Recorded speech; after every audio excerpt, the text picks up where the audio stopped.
Gear-driven rotating engine stand, Daytona. I don't think we need that. Maybe I should just rename my channel Head Cam. Here we go.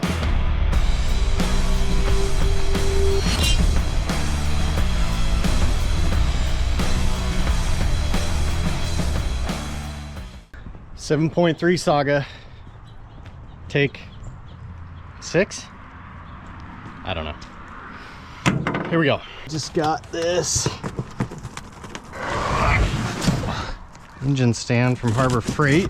This is their new rotating head engine stand, rated for 1,500 pounds. So we're gonna see if this thing's any good or not. I think the best way to do that, put a 7.3 power stroke on it. Maybe I should just rename my channel Head Cam.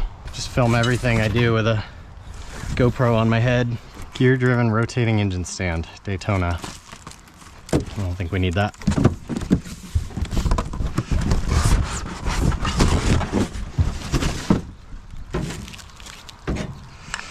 All right, let's get out of the rain, get this thing put together.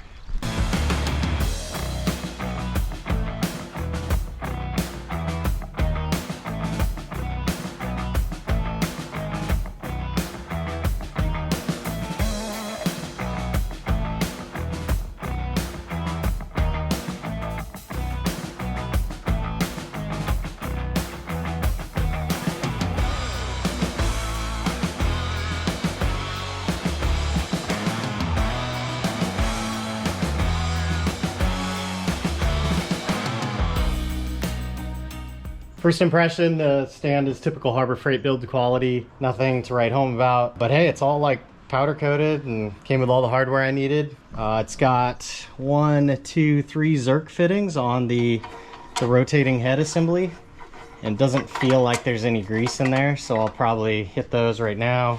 There you have it. There's the new Daytona 1,500 pound, what do they call it? Gear-driven rotating engine stand. Let's put a 7.3 on it, see if it holds it.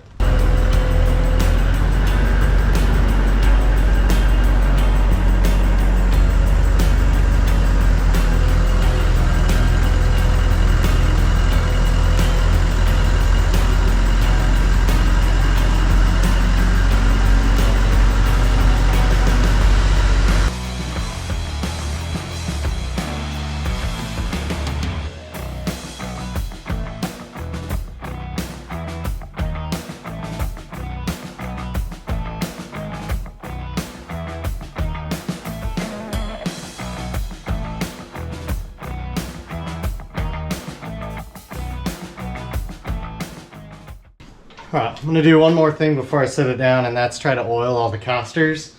That way hopefully they roll a little bit better. Trying to move it around the garage.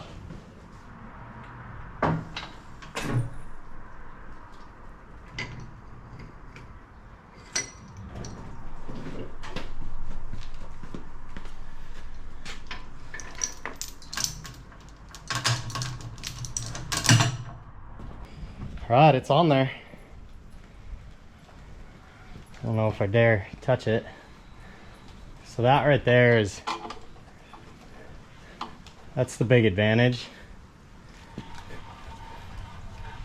I think I'm gonna need some more grease in that gearbox.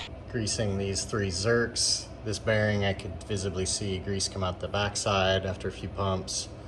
I imagine this entire shaft space you could fill, but there's probably no load on it in there.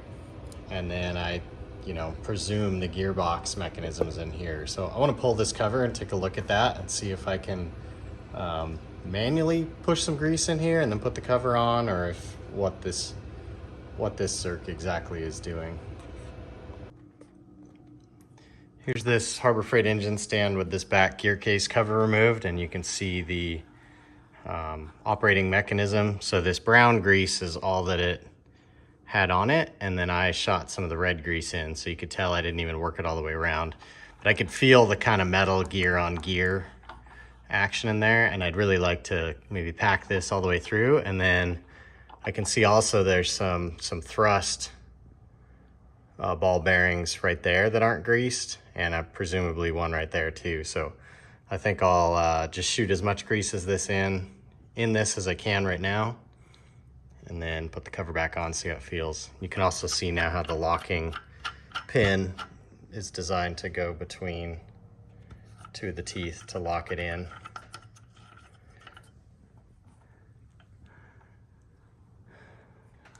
All right, let's put some more grease in it.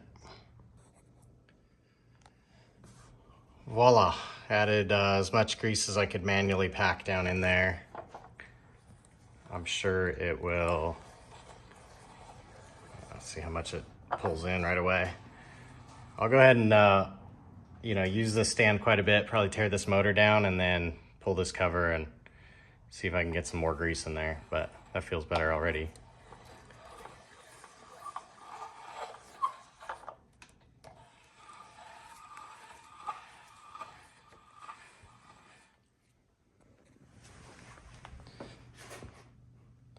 All right, if you want to see a long-term review on this Harbor Freight rotating stand, drop a comment below. I'll do another video after I get this motor all torn down. You know, you've got a mechanical advantage in that gear drive.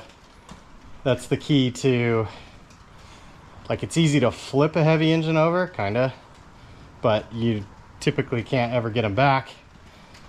It's hard to get the engine low enough on the stand to get the center of gravity just right, so hopefully this works. I don't know how hard it's going to be to roll. Looks like it's going to roll around. All right, I'm going to clean up the garage a little bit and get ready for next step, disassembly. I don't know what a fully dressed Power Stroke weighs. If you have any idea how much that weighs, put it in the comments below. Let's figure this out. Thanks for watching. Tune in next week, see how it works.